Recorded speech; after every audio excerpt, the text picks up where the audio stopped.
À chaque fois qu'on intervient dans une école, que l'on forme un enfant, pour notre association, qui est donc une association qui vit de la générosité du public, ça représente 2 €.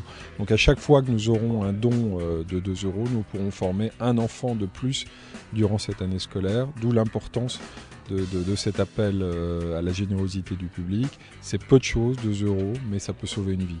Moi, je suis d'une génération où on n'avait pas de prévention routière dans les écoles, ni rien du tout.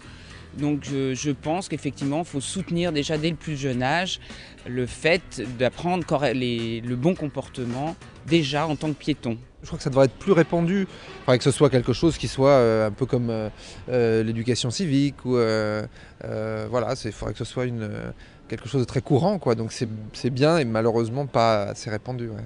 Il ne faut pas penser que les enfants ne puissent pas comprendre dès leur plus jeune âge que la rue peut être source d'accidents. Je n'hésite pas à leur dire que leur vie est précieuse. On ne prenait pas à l'époque conscience vraiment des problèmes et des dangers, mais quand même ça interpellait. Je sais qu'en rentrant à la maison, on disait tiens maman, faut pas faire ci, faut faire ça, etc. Donc oui, ça a un impact intéressant.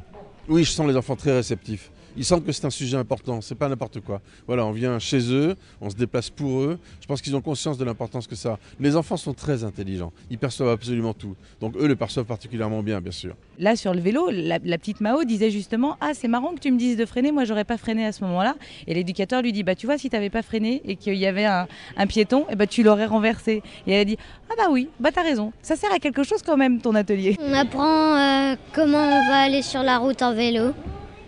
Et ça, je trouve ça intéressant. C'est bizarre de faire du vélo dans la cour de récréation. Ouais, super réceptifs. Ils ont super envie de jouer, de faire les choses, de comprendre. Ils ont plein d'idées et puis en plus, ils sont drôles.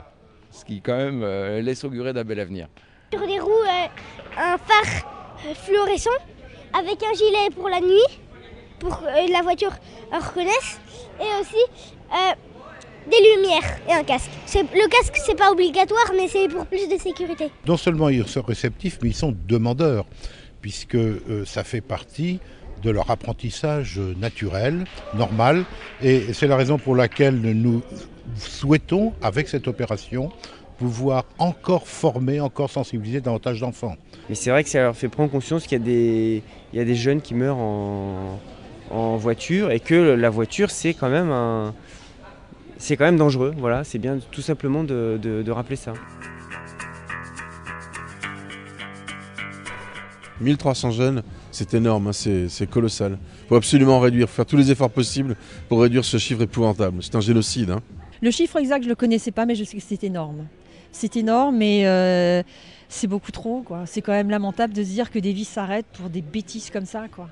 J'espère qu'il y aura beaucoup dedans, que les gens vraiment se mobilisent pour y participer parce que tous ensemble, on peut aller très très loin. Alors nous avons effectivement ainsi